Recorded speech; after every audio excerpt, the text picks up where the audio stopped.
Hey guys, happy Wednesday. It's hump day. Today's Wednesday, April 10th, 2019. Super excited to have my very funny and talented friends, Sophia and Jeff Rogers, on the show today. We are in the dining room at the Citrus Club, so not Mike, hey Marianne. Let us know you can hear us and see us.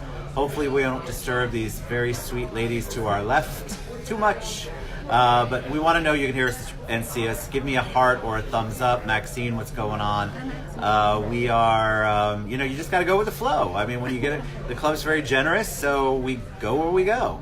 But I want to make sure you can hear them because you definitely want to hear them. Oh, good. We got a thumbs up. All right. So thank you, Maxine. So tell us a little bit about you. I mean, I love you guys. Immediately, I thought you were the best. We spent a lot of hours together the first go round, and so I'm like, they have to come on the show because they're funny, they're innovative in what they do in their business, and they're creative, and they've both got great stories. So welcome to the show. Thank you. I'm super excited. All right, so everybody always likes to know a little bit about you. So I'll ask your origin story, like where you're from, maybe how you met. If you tell me you were born and you wanted to be a realtor right out of the womb, I'll back you up and we'll talk about what your original dreams were. So I'll let Sophia, ladies first, we'll have Sophia start. Welcome. All right, so I was born in Chicago many years ago. Really? What's many years ago? I'm not shy. I was born in Chicago in 1976, and I'm the oldest of 5 girls. Your dad, you had 5 girls? Oh my goodness. Wow. All girls. Yeah, wow. Exactly. People used to come up to us all the time saying, did your dad piss someone off? Did your dad make somebody mad? What happened? Mm-hmm. So the oldest of 5 girls. How close are you guys in age? So it's me, and then a set of twins a year later, and then a 4th one a year later. And I think they maybe gave up on hopes of a boy for 10 years. Oh my God, there's that much time between the 4th and the 5th. And the 5th. Wow, but a twins a year after you? Mm-hmm. Hey, Courtney. Oh my God. Yeah, right then and there, I'm drinking a lot. Yes. Maybe that's what got them in trouble in the first place. Drinking. So, and you grew up in I love Chicago. Food's amazing. It's a great place. Yep, My partner's actually up there right now, doing some wheeling and dealing for Ted's community. Oh, it's a so what did you do? You 5 girls. So how did you even? You probably had to eat, right? So you're the oldest, so you get something. But what was it like growing up? Were you close? Were you close as far as the sisters go? Yes. Okay, that's good. I like to hear that. Until, of course, teenage years. Yeah. We fight for clothes, and someone's taking each other's clothes, or makeup, or friends. Boyfriends. Oh, boyfriends too? Yeah. Multiple. He's saying this on purpose. It's his turn next, so you give him a hard time, Sophia. Because he's seen my pictures of what I looked like. Nice. That in was high you? school. I did not. No, this was not. Thought I married a man. I wore glasses. Oh, no way, you had that Straight look. A student. I had thick plastic glasses. What did you want to be when you grew up back then? I wanted to be an attorney. I wanted to be an attorney, and for child abuse cases. So I wanted to defend the children. Wow, you fit right. You'll have to get your nail painted with us today. Well, no, Jeff will. Sure, no problem. What changed? Did you go to law school? Did you go to college? And then you go, this is not for me? Like, what was the changing thing that you said, all right, I can't do that. I'm still supportive of it. I want to be prevention oriented, but that's not what I want to do with my life. Well, it wasn't really my choice. My parents decided to move here to Orlando my senior year in high school. Where'd you go to high school? Senior year. West Orange. I went to Colonial. See? Colonial and West Orange, we can come out. Yes, we were. We're still here. We're still alive. And it was different, up north culture is so much different than Florida culture. Well, it's slower, right? Yes. Plus, no offense against Florida schools, but I came from I came from New York.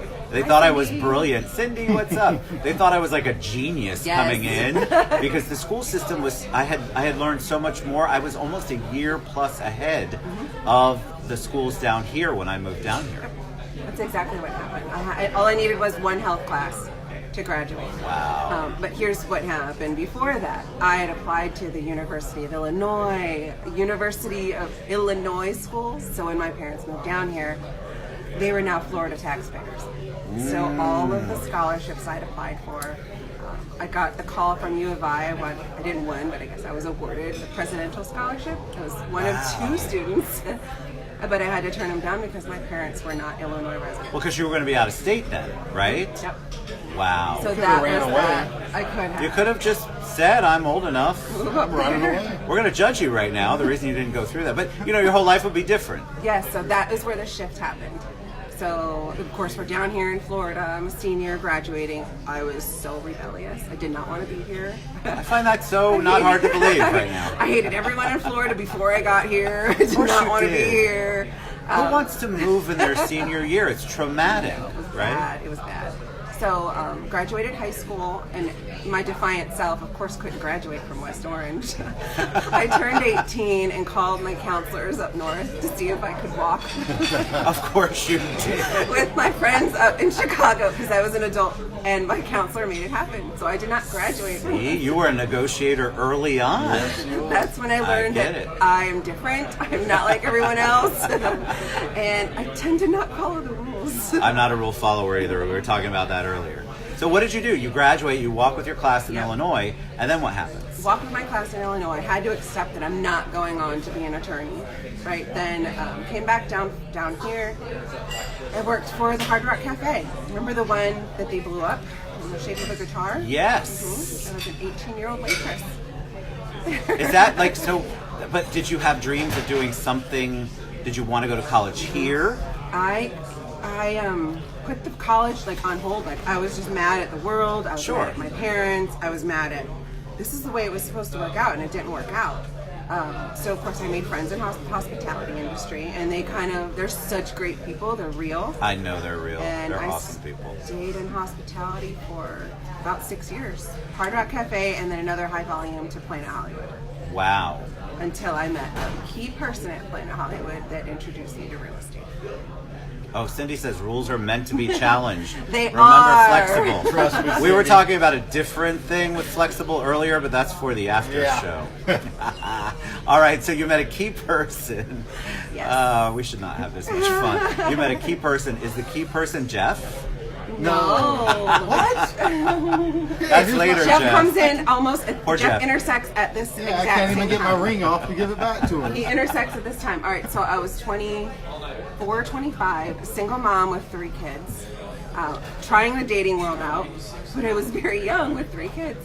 So I would meet people at clubs or through other people. But Clubs? then I was 23. Oh, okay.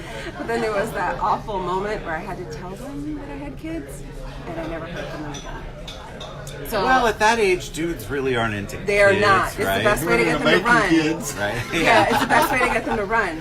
So a friend of mine dared me to make. You don't even know this. I don't. That's the best part about no Good, research. trust me. Good. So I had a friend dare me to make a Match.com profile. Oh, wow. Here we And go. this is in the days of dial-up, like AOL AOL and all that good How does that stuff. go again? But that's what you had to get through just to get your email. Right?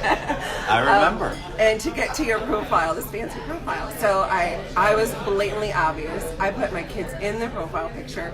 I have kids, I'm this old, and this is what I want. That's her story. think that's That's the her story. story, and she sticks to it like glue. I can't wait for Jeff to tell the real Oh, boy, story, here we Sophia. go. Yeah. So he and I met on Match.com in 2003. Okay, so what was the, and then I'm going to ask you what the attraction was, so now we know you met. What was it about his profile? And then I want to get Jeff's origin story after that. What was it about his profile that you said, Oh my all right, gosh. He looked so handsome. He had his hair was blonde, like a little frosted. oh, it was frosted. Yeah. I didn't, what? Frosted? It was that 90s look. I know it. It's like It was NSYNC. the night. Yes, it was NSYNC Backstreet Boys. I totally know what you're talking about. He got him done at a really expensive salon. Why are you telling everybody I got my hair done at salons? That was But all anyways, natural. really good looking. Of course, you can hear his accent. That's some charm. Right, he's got charm, so you liked the profile. I like the profile, and I like that he had no kids. So here I am with 3, and he has I know none. And about. I'm like, Was it whoa, no Brady why Bunch? does he like me? After today on this show, I'll probably find some kids out there. Stop. But we just clicked. We met at Gators Dockside in Hunters Creek, Nice. South Chase. And I got off work and I called him and he's like, let's meet. And we have been together ever since then. We went shopping at Walmart that night. It was a match made in heaven. All right, so we have to know Jeff's origin story so we can figure out how he came to that moment where he's like, wow, I like this chick on Match.com. So tell us about you, Jeff. Oh, gosh. So my name is Jeff Rogers, Jeffrey, Rogers. Rogers. Not with a D. Not with a D. No D. That comes later. So anyway, I grew up in and around military bases with my father and my mother and my 3 brothers. We traveled all over the world. My dad was in special operations in the military. Wow. So 4 boys. 4 boys. Are you the youngest, oldest? I am the oldest. So 2 oldest. That makes sense. Yep, 2 I get oldest, it. And about 79, 78, my dad got a call from my uncle, which is he was still a country music artist, no longer touring. He said, I need help with security. So Who can guess who his uncle is? Come on. Guess. All right, I'm going to give you guys a little hint. Well, no. His last name is Rogers, so I'm only helping you that far. All right, so he called him for security. Yep, called him for security. And so my dad got out of the military early, went to work, traveling all around the world. So my mom raised us 4 boys on a 4,000 acre ranch in Georgia with cows, horses, 4-wheelers, motorcycles, cars, whatever. Oh, there's the accent. It's the Georgia accent. It's I from get Georgia. it. I get it. The charm. Yep. So my dad. Nope, not Bert. No, not Bert. No. Bert I don't Rogers? know who Bert Rogers is. Bert Do I Rogers. know? Is that a football? I'm terrible at That's black and sports. white movies. There's not a baseball player.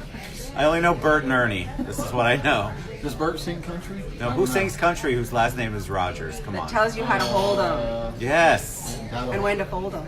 Know when to walk away, know when to run. Should have done that a long time ago. You But gotta anyway, sound. Your own money. When you're sitting at the table, there'll be time enough for counting when the dealing's done. Go. So my dad moved the family up from Columbus to Athens, Georgia, and Oh, thanks. we had cattle and horse operation there, and then my dad also opened up a private security business. And So what did you want to do growing up around Growing up, XYZ I country wanted- singer Rogers? I wanted to be in the military. You wanted to be in the My military. dad bought me all sorts of stuff to keep me out of the military, which he was successful in doing. We moved. Why out- do you think he wanted to? Because he had experienced He that had life and he didn't experienced want that that life, for he you. didn't want it for us. I love that. That's Yes, awesome. He didn't want it for us. A lot of great opportunities. Don't get me wrong. I love to serve. So we moved down to Florida till my dad ran his business down here. He had a private security firm. Somebody was embezzling money, so we had to move down here from Georgia. Moved out here my senior year as well as Sophia did. Where'd you in go high to school? Where'd you go to high school? Auburndale Senior High. Oh, I forgot about Auburndale. So I came down I'll tell here. you my Auburndale story I had more way after credits this than show. I needed, so that I didn't have enough credits from Georgia, and they knew I couldn't make it up in Florida. So they said, "Give this kid a damn diploma." So I lucked out. This is the quietest I have ever been. There are so many things I want to say, but we're going to save them until later. Yes. So you graduated from Auburndale So High. I graduated from Auburndale High. I started going to school right around 9/11. After that, we all know the economy didn't do good later. A few years later. Sure. So I went to work in lasers. So I started doing laser light shows all over the world, and I traveled about 250, 300 days a year like my dad did. So My dad laser light show. laser light shows. Is that the things you used to see, like I'm old, like the planetarium? Yes, or, exactly. Orlando Science Center. Yeah, Orlando The Science Hayden Center. Planetarium. We Or did a the lot. rave. Not Yeah. yet. Mosey I am Planetarium. way too old to rave, but I still know that smell that goes on at raves. The body odor. My Lyft drivers usually have it. Oh, It's called vaping now. yeah. So I did that. Did laser light shows. Traveled about 300 days a year. And then I actually got out of that. I wanted to start a family. So right after that, So what was it? What was match. attractive about Sophia's? Match. Because she's right. Like, she's got 3 kids, right? And she was honest about it, which I love, because I think more people need to be That's her authentic story. about it. That's her story. Okay, I want I want Jeff's version of this story. I'm just teasing. He No. knows. So I made a Match.com profile because I had been traveling all over the world. I didn't go out. I wasn't a heavy drinker like I am now. No, I'm just kidding. But Times have changed. times have changed. He's in real 4 estate kids. now. So Yeah, I met that'll do Sophia. She was authentic. She put everything out there, laid it all out. Very beautiful woman, as you can see. And very. You locked the car door. I must have had the master key. Anyway, oh yeah, she locked the car door and dropped the keys on purpose. I guess for some reason had to bend over and pick them up. So that was a deal sealer. if That you know was the what I mean. sealer. I get it. I got you. Puerto Rican. A legend. Oh, are you Puerto Rican? Yeah. I didn't know that. Yeah. You? So, you.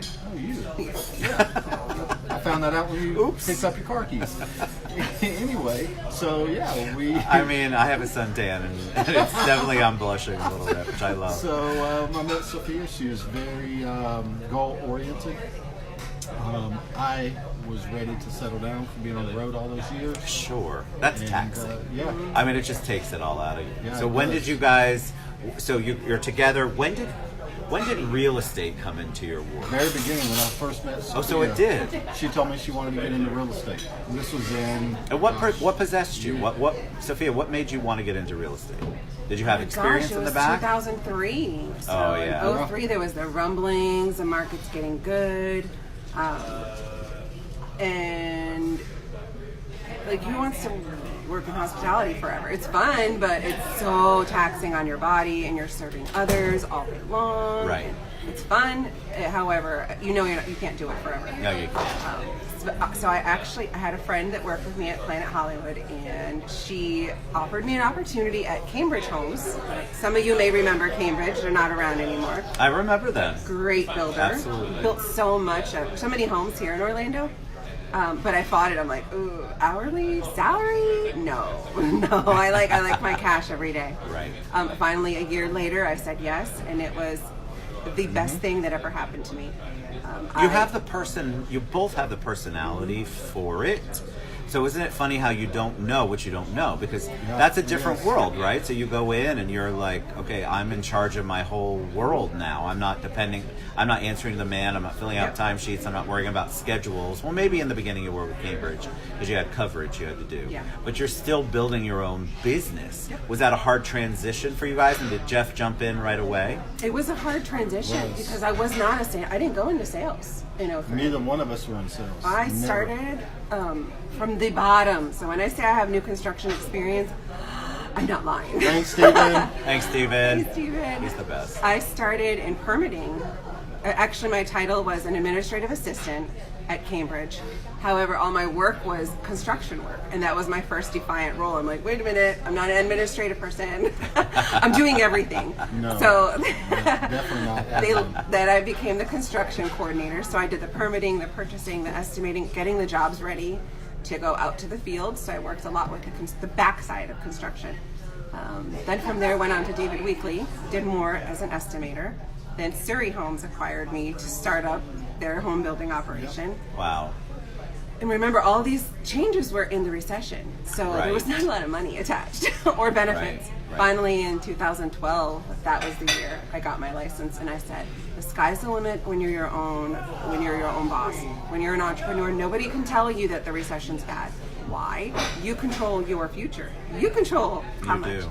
So that's when we both decided to get our license. So you both did it at the same time. It was a joint decision. Yeah, I got out of defense industry. I was building laser weapons for the military because I'd been in the laser industry before for many years and being the head laser technician for the company.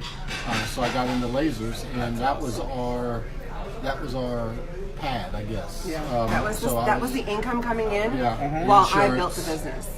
Yeah, and insurance. Sometimes a lot of times you have to have that. Yeah. Because it's not all glory when you do it, which I think if you have a passion for it, you should try. absolutely. You realize immediately nobody's paying your bills. Yes. No. So if you don't have a really great nest egg, or you don't have a second income from somebody else, it can be very difficult. That's a good point. You know, our motto, I think I told you this when we first met. Our motto is we wake up every morning unemployed. And we Yes, you did, and I like that. We do Because so. until you work on it, until there's something that's income giving and it's bringing you something in, you're basically unemployed because you're an entrepreneur, right? Yeah. So Yeah. as an entrepreneur, you are the one that sets the rules, the boundaries, the schedule. Who do you answer to? Pretty much you. Your clients, of course, but you. And if it doesn't work out, guess what's happening? It's on you. That's right. But I think a lot of people are afraid to make that leap, or what happens is they make the leap and they didn't do any kind of planning before. So I'm a believer in at least some kind of planning a little bit, or having a significant other that has I call it a regular job with regular income, so that you can do what Sophia did. Otherwise, I mean, you better go out and get it and hustle, because it takes time. It does. I mean, even if you get your first deal, I mean, you're 30 to 45 days out before you're going to get the And money. you're in the rears. Your bills are, Yes. And that's just one. What's That's coming just- behind it? And think about it, you're still spending money up front.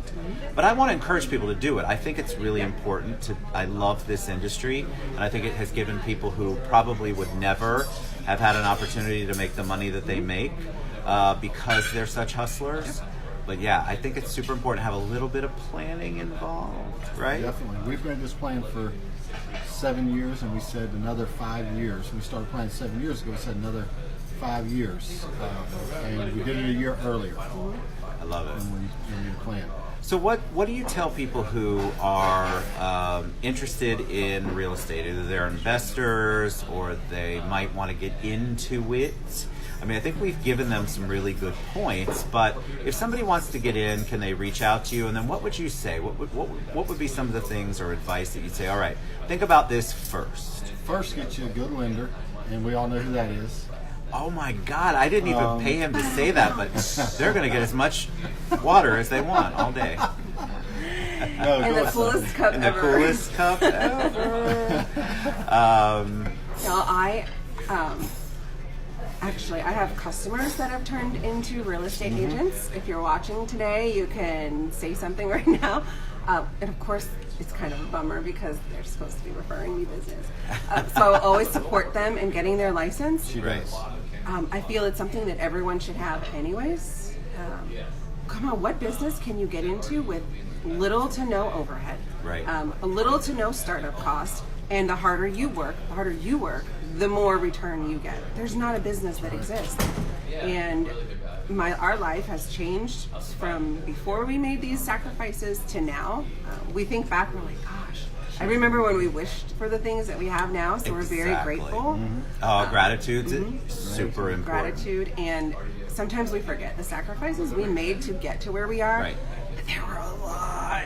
And I think A people lot. need to know. So I think a lot of times people think, oh, real estate, it's all glam, it's all, you're making a ton of money. But you don't understand that it's work, it's 24/7 work. It really, really is. But the payoff, if you have the determination and the ability to kind of wait it out and work it out, it's actually awesome. Again, like you said, Sophia, where else are you going to make money like you make, or have the opportunity to be in control of your destiny? On It's your super terms. hard, on your terms. And I think that even some of the people who are in the industry now should take a real look at what they're doing, because the people who are, in my opinion, the people who are complaining about how bad the industry aren't working. Stop. I know, it makes Oh me my crazy. gosh, if you... Pet peeve. I almost kind of wish that I could replay the memories in my brain of like 2006 to 12, so they could see what it's really like to struggle. Then you would actually you would appreciate your bad days, because they're not as bad as they were. They're just not. just a bad day. It's just a bad day. But I'm Yeah. telling you, this is if you have any kind of sales acumen or any kind of personal relationship kind of thing where you make friends and you make colleagues and you make potential business people who can refer business to you easily, it's a great business to be in. So what's on the horizon for you guys? What do you want to do next? So now we're building the us, right? You're building So- the us, right? It's your brand. It's your brand. Yep. You're building your brand. We have a few people that we've been talking to coming on board to further grow our team. Our main goal is to be able to spend more time with each other down the road, maybe travel the U.S. or travel the world more with my wife. I've done that a lot in my past careers with my job and my dad's job. So we want to build a team, show everybody else how to get into this industry, and let them see what we have seen. Let them build their dreams. I love that. That's really what we want to do, and eventually spend more time with our kids as they're getting older. I love that. And I think people, that's the ultimate goal. I mean, it is for me. It's always been, I work super hard, but the flexibility that my job allows me is I might work super hard 24/7. It feels like I'm working 24/7, but I get to be I got to be at their games, their practices, their events. Yes. I never missed really anything did I miss when they were growing up and all the way through high school. And that's such a blessing. So that added value. But if it's not real estate, find something that you can do that with. Because I have many people. I have somebody right now who called me earlier today. They're miserable in their job, but they have a job and they work for the man. That's what us 1960s people call it. And they're not happy. I mean, they get a paycheck, but here's the deal. Some people are worker bees, right? Yep. So if you have to have that stability, if you have to know what your paycheck is every 2 weeks, if you have to have XYZ, and that makes you good, and you know how many days off you have each year, you need to stay where you're at. Anything real estate or entrepreneurial isn't for you. Once you cross over and you get successful in the entrepreneurial world, then you realize, okay, I can do all of that and still work. And it's on my time. It's on my. I get to decide what this looks like. You're building the dream. You're building the dream, You and can't you're just do it creating it. overnight. And you're not working. You're not doing it for somebody else. You're doing it for you and your family. And I think that's the critical thing about anything that's entrepreneurial, like what you guys do. You're building your brand, you're building your business, and you're doing it on your time. Isn't that awesome? You get to pick and choose. Are you working weekends? I bet you are. Are you working evenings? I bet you are. we do. But you can take a breath. Like you can have an open house, and then you're still working on a Saturday, and then still make it to the kids' soccer games, or before or after. I mean, there's so many ways to make it work. But I have people that come to me all the time. They're just miserable in their jobs. And I'm like, well, do you have the wherewithal? Can you go without a paycheck for 45 days? Well, then if you can, come along. Let's figure it out. All right, so we're going to share all of Jeff and Sophia's contact information, how you can reach out to them. Nobody guessed who your uncle is, so I'm loving that. No, we're going to make them guess. I'll do it later. Maybe you can do it when you put all your information in. We'll do a poll. Yeah. Any parting words of wisdom for them? Anything you want to share before we head out? Tell us. Yeah, I have one. Before you meet somebody on any dating sites, make sure you ask them how many kids they have.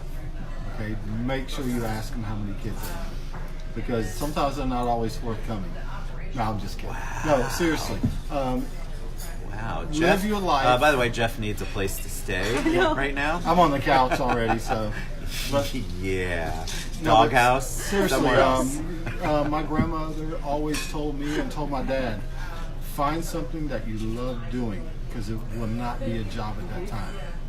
I agree. Find something you love doing. And as of now, I love this job.